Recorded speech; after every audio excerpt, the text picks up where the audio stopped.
하나님 아버지, 어찌 그 은혜와 사랑에 저희가 온전히 감사할 수 있겠는지요. 오늘도 하나님의 생명으로 하나님을 바라보며 살게 하시는 그날, 또 새 날을 우리에게 내려주시니, 그리고 변함없이 우리를 눈동자같이 지키시고 보호하시고 돌봐주시는 그 사랑 안에서 살아가도록 새 날을 주시오니 감사합니다. 우리를 사랑하신 그 하나님의 말씀을 이 새벽에도 나눌 수 있도록 허락하여 주심도 감사합니다.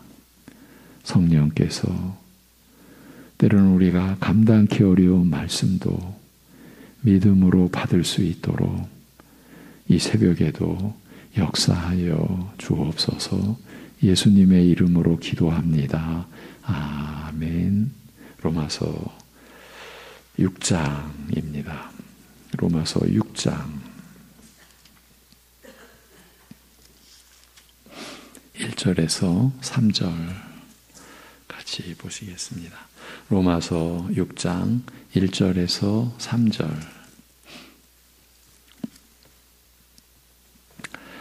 다 같이 그런즉 우리가 무슨 말을 하리요? 은혜를 더하게 하려고 죄에 거하겠느냐? 그럴 수 없느니라. 죄에 대하여 죽은 우리가 어찌 그 가운데 더 살리요? 무릇 그리스도 예수와 합하여 세례를 받은 우리는 그의 죽으심과 합하여 세례를 받은 줄을 알지 못하느냐. 아멘. 지난 2주 동안 제가 이제 한 주간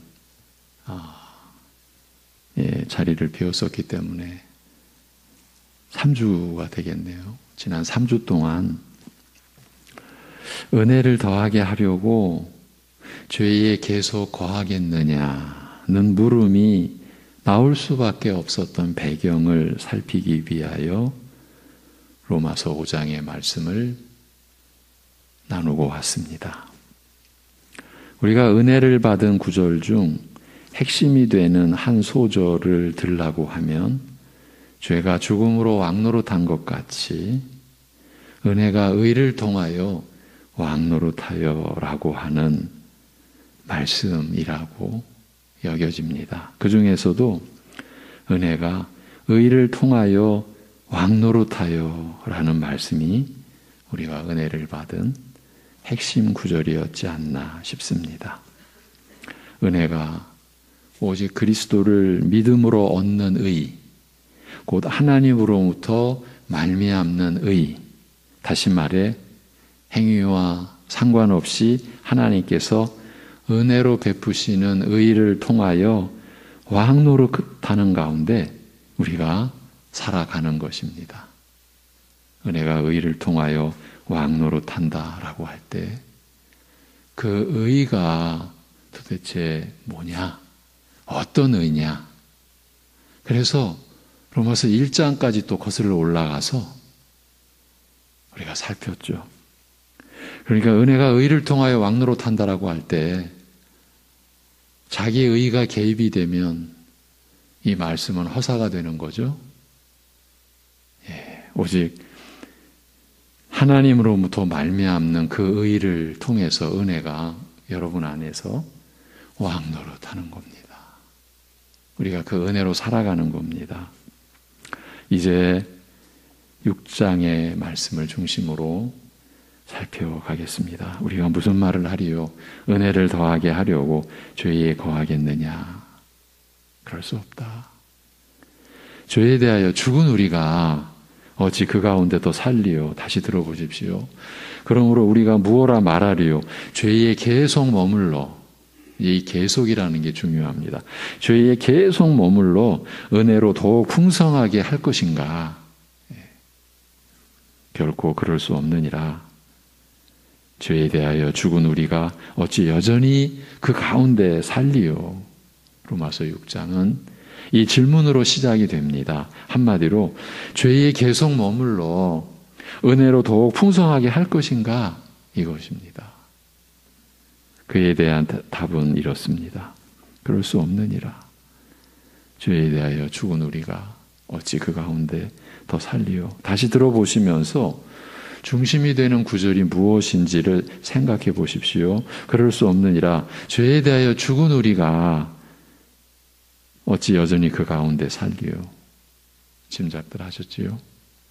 죄에 대하여 죽은 우리가 바로 이 구절입니다. 또 며칠 동안 우리가 이 주제를 다룰 겁니다. 죄에 대하여 죽었다? 죄에 대하여 죽은 우리가 누구입니까? 누구라고 하는 말입니까? 바로 그리스도를 믿음으로 의롭다 하심을 얻은 신자들, 여러분을 가리키는 것 아니겠습니까? 그렇기 때문에 그 죄에 대하여 죽은 우리이기 때문에 성결한 삶이 시작된다. 이것이 로마서 6장의 전체 주제라고 했죠. 8장까지 이어지는. 그러니 죄에 대하여 죽은 이 의미 안에 담긴 은혜가 얼마나 중요한 것이겠습니까? 이렇게 로마서 6장이 시작이 되거든요. 그러니까 죄에 대하여 죽은이라고 하는 이 구절의 의미에 대하여 우리가 그야말로 건성으로가 아니라 우리의 영혼으로, 우리의 마음으로 아멘이라고 하지 않는다면, 할 수 없다면 로마서 6장 이후의 내용이 우리에게 무슨 의미가 있겠습니까? 그래서 오늘은 바로 이 중심 구절을 염두에 두고, 죄에 대하여 죽은 이 구절을 염두에 두고 로마서 6장이 1절부터 14절까지가 한 문단으로 되어 있는 이 말씀 중에서 11절까지만 먼저 여러분과 함께 읽도록 하겠습니다. 죄에 대하여 죽은 우리라는 이 점을, 이 구절을 중심에 두시고 염두에 두시고 오늘 이 새벽에 로마서 6장 1절부터 11절까지를 우리 천천히 같이 한번 읽도록 하겠습니다. 죄에 대하여 죽은 우리를 중심에 두셔야 됩니다. 1절부터 11절까지입니다. 자, 준비되셨죠? 다 같이 그런즉 우리가 무슨 말을 하리요? 은혜를 더하게 하려고 죄에 거하겠느냐? 그럴 수 없느니라. 죄에 대하여 죽은 우리가 어찌 그 가운데 더 살리요? 무릇 그리스도 예수와 합하여 세례를 받은 우리는 그의 죽으심과 합하여 세례를 받은 줄을 알지 못하느냐? 그러므로 우리가 그의 죽으심과 합하여 세례를 받음으로 그와 함께 장사되었나니 이는 아버지의 영광으로 말미암아 그리스도를 죽은 자 가운데서 살리심과 같이 우리로 또한 새 생명 가운데서 행하게 하려 함이라.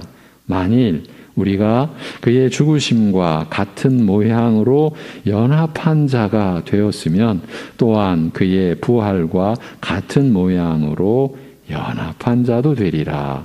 우리가 알거니와 우리의 옛사람이 예수와 함께 십자가에 못 박힌 것은 죄의 몸이 죽어 다시는 우리가 죄의 종 노릇하지 아니하려 함이니 이는 죽은 자가 죄에서 벗어나 의롭다 하심을 얻었습니다.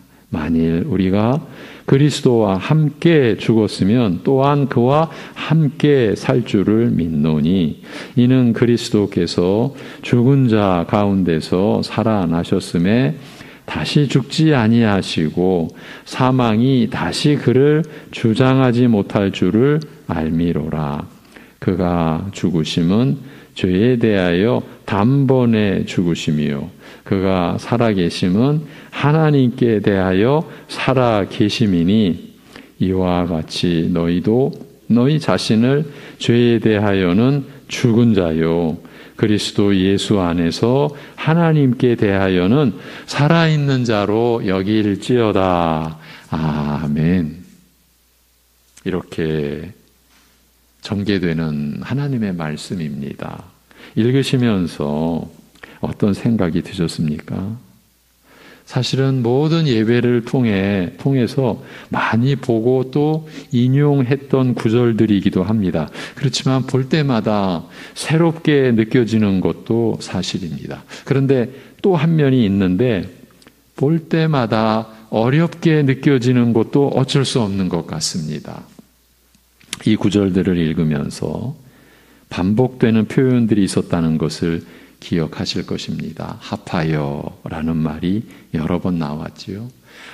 연합한이라는 말도 반복되었고요. 함께라는 말도 그렇습니다. 합한다, 연합한다, 함께한다라는 것은 혼자서 되는 일이 아니지요. 이런 표현들은 관계되는 이들이 두 인격, 두 사람 이상이어야 할 때 쓰이는 말들이죠. 본문에서는 누구와 누구라고 말씀합니까? 예수 그리스도와 예수 그리스도를 믿는 우리들이지요. 그러니까 그리스도와 우리가 합하여 그리스도와 우리가 함께 그리고 그리스도께 일어난 일과 우리가 연합한 자가 된다는 말이지요. 이렇게 보면 바울 사도가 성령님의 그 인도하심 안에서 전 인류의 운명이 한 사람과 관련되어 있다는 점을 왜 앞선 로마서 5장에서 밝혀놓았는지를 알 수 있습니다. 6장에서 전개될 말씀을 위한 기반을 닦아놓은 것, 이렇게 볼 수 있는 거죠. 이제 로마서 4장까지 그리고 5장 초반까지 비참한 죄인의 그 불행과 저주 가운데서 하나님의 은혜가 임한 그 사실, 그리스도를 우리가 믿음으로 하나님께 하나님의 의를 받은 그 은혜를 기술한 다음에 그리고 믿음으로 의롭다함을 받은 그 나타나는 열매들, 그 증거들, 우리가 예수를 믿는 그 증거, 그 증거들에 대한 내용을 로마서 5장 초반에 기술하고 나서 바울 사도가 느닷없이 한 사람으로 말미암아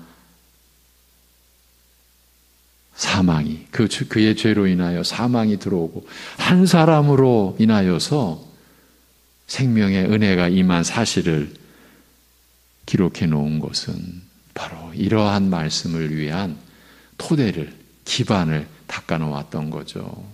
우리의 성결한 삶을 위해서 한 사람 아담으로 인해서 그의 죄로 말미암아 사망이 이 세상에 들어왔어요. 그런데 또 한 사람 예수 그리스도의 은혜로 말미암은 선물이 넘쳤으니 많은 사람이 의롭다 하심을 받아 생명에 이르게 된 것이라고요. 이러한 말씀의 전개 속에서 바울 사도는 그 한 사람, 둘째 사람, 마지막 아담, 예수 그리스도와 의롭다 하심을 받아 생명에 이르게 된 사람들이 연합되어 있음을 이미 충분히 밝혀놓았습니다. 그리고 이어지는 6장에서 그 연합의 본질과 상태를 구체적으로 설명하는 것입니다. 여러분, 이것이 우리가 구원에 이르는 그 하나님께서 세우신 새 생명의 그 원리, 그 방식의 본질입니다. 이것을 하나님의 말씀인 성경을 모르는 일반 사람들이 어찌 알겠습니까? 교회를 어찌 알겠습니까? 이 연합의 본질이 그것도 하나님의 아들과 그 하나님의 믿는 사람들과의 이 연합의 이 상태와 본질을 어찌 알겠습니까? 이 로마서 6장에서 그 연합의 본질과 상태를 구체적으로 이제 설명해 가는 것입니다. 그리스도와 우리가 어떻게 합하여졌는지, 그리스도께서 우리 위에 행하신 일에 우리가 어떻게 연합한 자가 되었는지, 또 그리스도와 우리가 어떻게 함께 하게 되었는지를 말입니다. 이런 말씀을 대하는 우리의 마음가짐이 어떠해야 할까요? 우리로 하여금 깊은 심호흡을 하게 만드는 내용들이지 않습니까? 왜 그럴까요?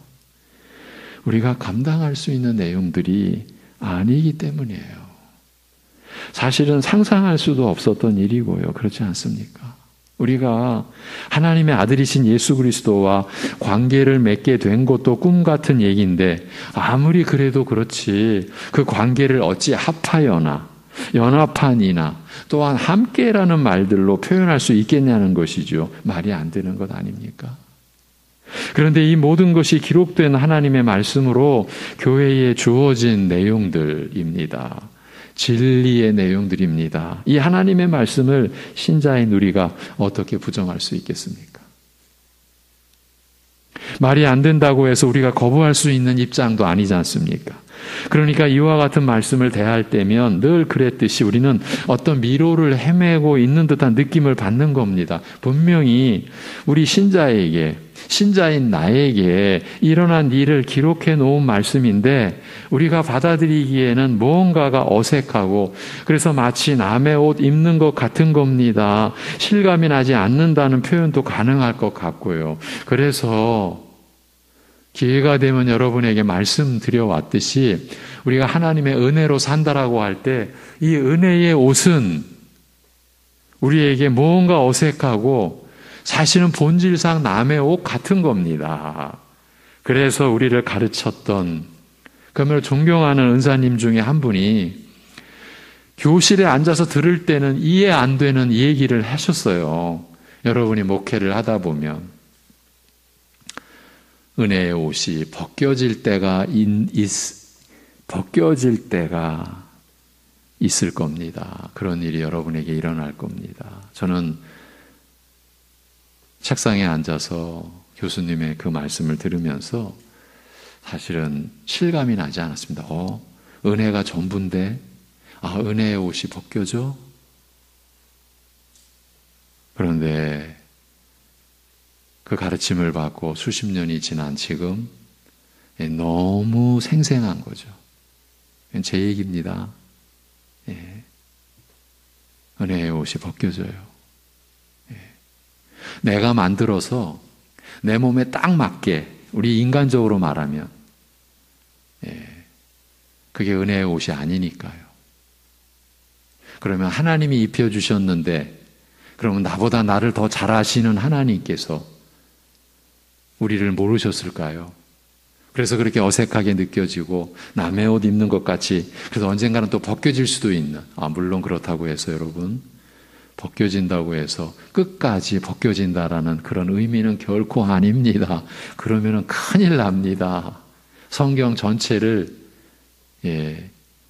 뒤죽박죽 그렇게 만들어버리는 처사가 됩니다. 끝까지 벗겨진다라는 의미는 아닙니다. 그러니까 목회를 해도 은혜로 하지 않고 자기 힘으로 하고 그렇게 된다라는 거죠. 신자인 입장에서 볼 때는 믿음으로 살지 않고 자기 힘으로 사는 거죠. 여러분, 믿음으로 하지 않는 것을 성경은 뭐라고 말하죠? 죄라고 말하죠. 그런 가르침을 주신 것이에요. 그런데 그 가르침을 받을 때는 솔직히 실감이 나지 않았어요. 근데 겪으면서 보니까 그렇구나. 지금 우리가 이 로마서 6장의 말씀을 보면서 이것이 우리에게 구절구절 우리에게 절감되고 실감이 나고 우리의 살과 피다 이렇게 느껴지는 구절들입니까? 그렇지 않지 않습니까? 그 얘기를 하는 겁니다. 이런 상황에서 두 가지 면을 일단은 생각해 볼 수 있을 것 같습니다. 하나는 근본적인 면에서 보면 우리로서는 언제나 어색한 점을 떨칠 수 없다는 것입니다. 어떤 면에서 그렇게 볼 수 있느냐 하면 실제로는 있을 수 없는 일이 우리에게 일어났으니까요. 그렇지 않습니까? 이 세상에서는 그 유래를 찾아볼 수 없는 일이지 않습니까? 그렇다고 해서 우리의 존재하는 상태나 우리가 가진 감각이나 어떤 능력으로는 그 일어난 일에 대해서 분명히 우리 안에서 일어난 그 일인데 그 일에 대해서 다 감지하거나 인식할 수 있는 일이 아니기 때문이기도 합니다. 우리가 거듭나는 그 상태를 우리가 어떻게 언제 감지합니까? 물론 이런 상황이 우리에게는 또 놀라운 일이기도 합니다. 그렇게 우리가 가진 무엇으로서는 아무것도 알 수 없는 상황이지만 놀랍게도 우리는 자신에게 일어난 일을 또 알고 있지 않습니까? 어떻게 해요? 오직 믿음으로 말입니다. 오로지 믿음으로 말미암아 우리는 알게 되었습니다. 히브리서의 이 말씀과 같이 말입니다. 믿음으로 모든 세계가 하나님의 말씀으로 지어진 줄을 우리가 아나니, 보이는 것은 나타난 것으로 말미암아 된 것이 아니니라. 히브리서 11장 3절, 소위 믿음의 장이라고 하는 여기서 우리가 세계가 지어진 것도 우리 신자들은 압니다. 하나님의 말씀으로 지어진 것을, 그 말씀이신 예수 그리스도에 의해서 지어진 것을 우리는 압니다. 어떻게? 믿음으로. 처음으로 돌아가서 그럼에도 불구하고 우리는 로마서 6장 초반의 말씀과 같이 하나님께서 우리를 위하여 이루어 주신 구원 역사의 세부적인 내용으로 들어가면 대다수는 어려움을 느끼게 됩니다. 방금 앞에서 제시한 대로 사실은 일반 현실에서는 있을 수 없는 일들이기 때문이고 또한 우리의 모든 것을 초월하는 일들이기 때문이라고도 할 수 있습니다. 그야말로 하나님의 나라가 임한 것 아니겠습니까? 그래서 하나님의 은혜에 대한 실체를 우리가 실감하지 못하는 우리를 위해서 제가 여러분에게 한 선배 목사님이 들려준 이야기를 가끔 들려드렸어요. 이것도 처음 드리는 말씀이 아니에요. 하나님의 은혜를 이렇게 이해하면 어떻겠냐. 옛날 왕정시대에 그 왕과 그 나라를 반역한 무리들이 있습니다. 우리나라는 3족을 멸한다고 그러고 저 중국은 9족을 멸한다고 그러더라고요. 9족입니다. 관계되는 사람은 모조리 몰사시키는 겁니다. 그런데 그런 반역죄를 지었는데 그 반역죄를 선고한 왕이 갑자기 그 죄를 다 거두어라. 그리고 내 식탁에 그 3족을 다 불러라. 그리고 나와 함께 왕의 식탁에 그 즐거움을 누리게 하라. 그래서 왕의 식탁에 들어오게 됩니다. 그러면 여러분 그 식탁에 앉아서 그 왕이 베풀어 준 그 만찬을 먹으면서 여러분 실감이 나겠습니까? 이렇게까지 한 선배 목사님은 말씀을 하셨어요. 우리가 은혜를 안다고 하지만 과연 알까? 그러니까 우리의 죄악에 대해서 자신의 허물에 대해서 알면 알수록 내가 받은 은혜가 사실은 은혜를 누리는데도 내가 왕의 그 식탁에서 왕이 진설해주고 차려주고 물론 본인이 차려준 건 아니겠지만 어쨌든 왕의 식탁 아닙니까? 그 왕의 그 식사를 내가 지금 취하면서 먹으면서 마시면서 야 이게 왕의 은총이다. 이게 왕의 은혜다. 실감 나시겠습니까 여러분? 지금 우리가 잠깐 그런 얘기를 나눈 겁니다. 우리가 하나님께 반역한 자 아닙니까? 우리가 하나님께 원수된 자였던 우리 아닙니까? 자, 그래서 이 진리의 말씀에 우리가 깊이 들어갈 때에 우리는 이런 어려움을 늘 느낀다라고 하는 점을 말씀을 드렸어요. 이와 관련하여 또 하나 고려해야 할 것은 우리의 현실적인 측면입니다. 안타깝지만 이 점도 우리가 고려치 않을 수가 없습니다. 기록된 하나님 말씀인 성경을 보고 듣는 점에서 보면 우리의 현실은 오늘 본문과 같은 내용을 감당하기에는 어렵다고 보아야 할 것 같습니다. 본문과 같은 내용을 구체적으로 이해하고 실제적으로 받아들이는 훈련은 거의 없다고 볼 수도 있고요. 수십 년 신앙생활을 해오는 중에 한 번도 못 들은 분들도 있지 않을까 싶기도 하고요. 저희 교회라고 해서 다르다고 할 수 있겠습니까? 물론 한 10년 전 주일 예배의 말씀으로 로마서 8장까지를 전해드린 적이 있었습니다만 말씀의 훈련이라는 관점에서 보면 턱없이 부족한 처지인 것입니다. 내세울 게 없다는 말입니다. 이런 점에서 우리 모두 관심을 갖고 그 관심을 모아가야 하며 모두 함께 기도해야 할 때라고 여겨집니다. 그렇지 않으면요, 히브리서에서 지적한 그와 같은 상태로 그대로 굳어져 갈지도 모릅니다. 히브리서에서 어떤 점을 지적했습니까?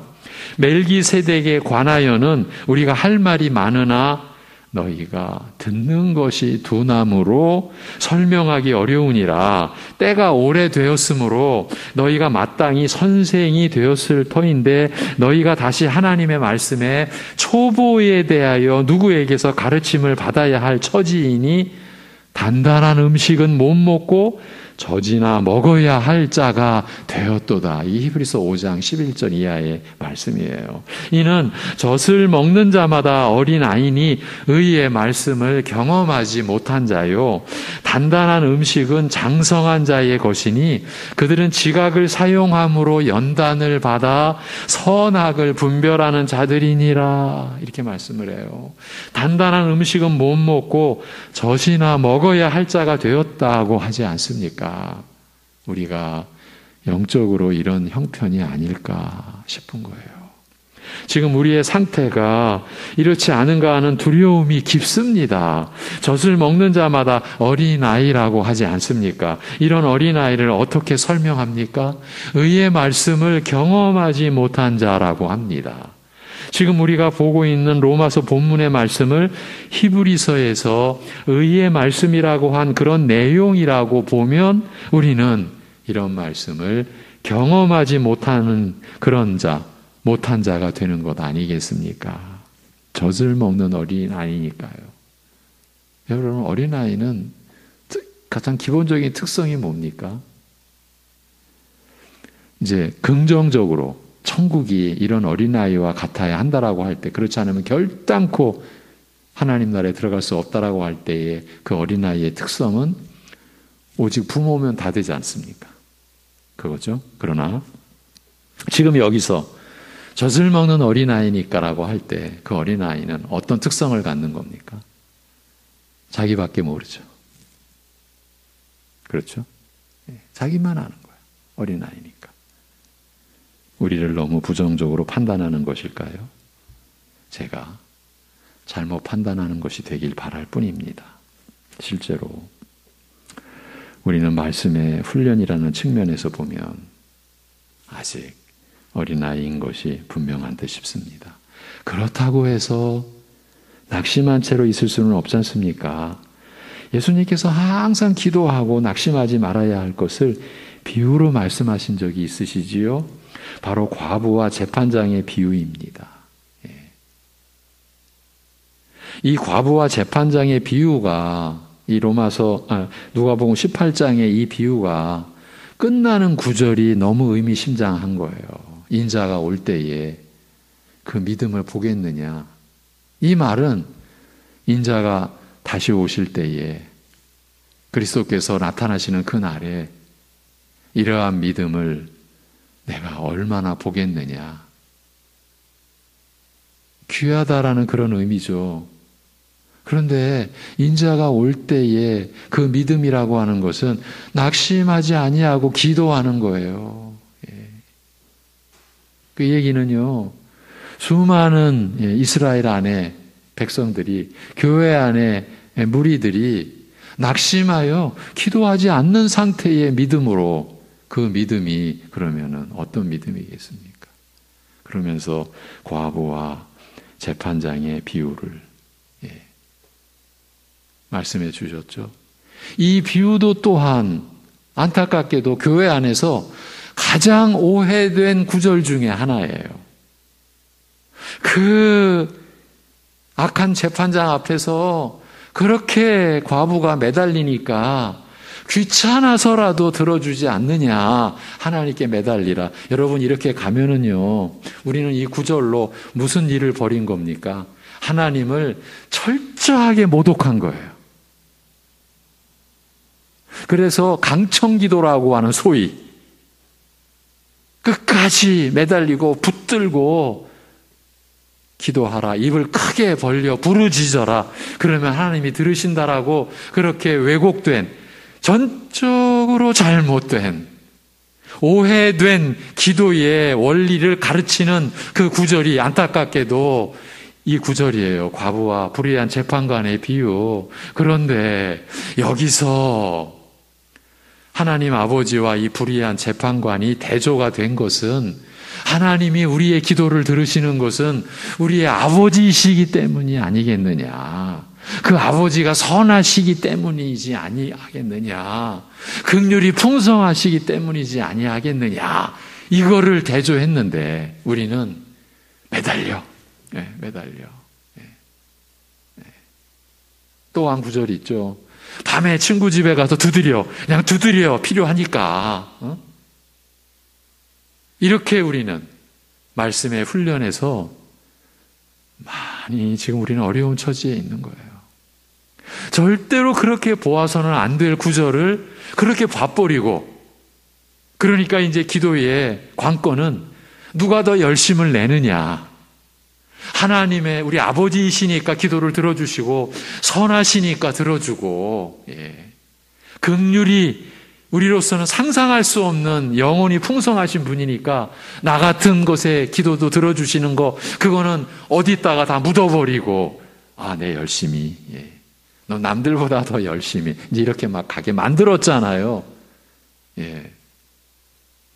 수십 년 한국 교회 안에서 신앙생활을 해온 저와 여러분들, 우리 한번 답해 보자고요. 그러한 속에서 기도했던 이 시대의 교회가 지금 어떻게 얼마나 기도합니까?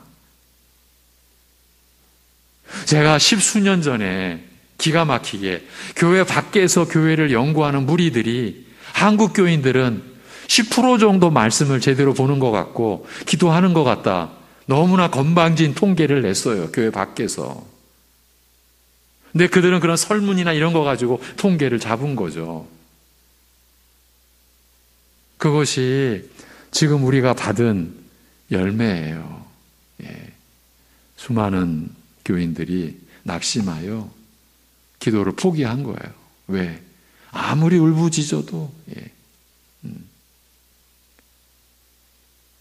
사실은 우리의 정욕대로 구하고 우리의 욕심대로 구해놓고서는 응답되지 않는다고 포기한 거예요.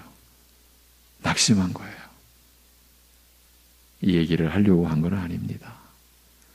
이 과부와 불의한 재판관의 비유처럼 우리 낙심하지 말고 기도하라 하셨으니 이 말씀만 드리려고 했는데, 이 말씀의 훈련이라고 하는 그 앞에서의 내용과 연결이 되어서 제가 또 어쩔 수 없이 이렇게 안내를 해드렸습니다. 여러분, 하나님께서 우리의 기도를 들으시는 것은 다른 이유가 아닙니다. 우리의 무슨 기도하는, 우리가 이렇게 기도해야 하나님이 들으셔. 여러분, 정말 조심하셔야 됩니다. 자식이, 우리 어릴 적 그런 경험 있지 않습니까? 내가 뭔가 부모님한테 용돈을 받아야 되는데 눈치를 보는 거죠. 아버지, 어머니가 기분이 안 좋을 때는 용돈 얘기했다가 저희 때야 용돈이 있지도 않았을 때고요. 우리가 자라올 때. 그렇지 않습니까? 지금 여기 어르신들이나. 저도 내일 모레가 70인데 그러한 상황에서 용돈이 어디 있었습니까? 그래도 또 학교에서 돈 가지고 오라. 저도 돈 안 내가지고 번호 부르죠. 몇 번 나와. 저도 그 중에 불려서 나간 적이 있었죠. 나가서 매도 맞았어요. 그때는요. 가져올 거 왜 안 가져와? 매도 맞았어요. 그러니까 받아가야 되는데 눈치 보잖아요. 상황이 어떤가? 여러분 그렇습니까? 우리 아버지 하나님이 그런 분이십니까? 그러니까 이렇게 기도해야 돼. 저렇게 기도해야 돼. 상당히 조심하셔야 됩니다. 하나님의 말씀으로 우리가 들어가면요, 그런 구절은 없어요. 하나님의 눈치 살펴라. 때를 살펴서 기도해라. 여러분 그런 거 없어요. 자, 지금 우리는 말씀의 훈련이라는 측면에서 보면 아직 어린아이와 같지 않을까. 그렇지만 낙심하지 말자, 이런 말씀을 드린 거예요. 하나님의 선하심과 그 크신 긍휼하심을 믿고 의지하여 어떤 낙심할 수밖에 없는 상황에서도 항상 기도할 것을 가르치신 그 말씀대로 풍성한 말씀의 은혜와 그 역사를 위해 우리가 항상 기도할 수 있기를 바랍니다. 기도하겠습니다. 하나님 아버지, 죄에 대하여 죽은 우리를 말씀하신 대로 알게 하여 주옵소서. 우리가 그 은혜를 입은 그 사실을 그저 우리의 수준으로 건성, 믿는다고 신용하는 그런 정도가 아니라 성령께서 그 역사를 이루신 그 은혜를 말씀대로, 성경대로 우리가 진정한 신앙 고백을 할 수 있고, 그래서 그 신앙 고백이 우리의 삶을 주관하고 우리의 삶에서 왕노릇하는 그러한 은혜의 역사가 우리 안에서 일어나고 우리가 그 은혜를 누릴 수 있게 아버지 하나님, 우리를 인도하시고 우리에겐 그 은혜를 나타내 주시옵소서. 아버지 하나님, 오늘도 우리의 믿음의 주요 온전하게 하신 우리 주 예수 그리스도를 우리가 바라보게 하여 주옵소서. 눈 질끈 감고 사는 것이 아니라 눈을 떠서 주님을 바라보며 오늘을 살아가서 우리가 이 시대, 이 나라를 위해, 그리고 우리 이웃과 우리 이 동네를 위해, 우리 가족과 나 자신을 위해 어떻게 무엇을 기도해야 할지 성령께서 인도해 주심을 따라 깨닫게 해주시는 그 은혜 안에서 기도하며 주님을 의지하며 살아가는 우리들 되게 인도하여 주시옵소서. 이 모든 것을 주님께 의탁하오며 우리 주 예수 그리스도의 이름으로 기도하옵나이다. 아멘.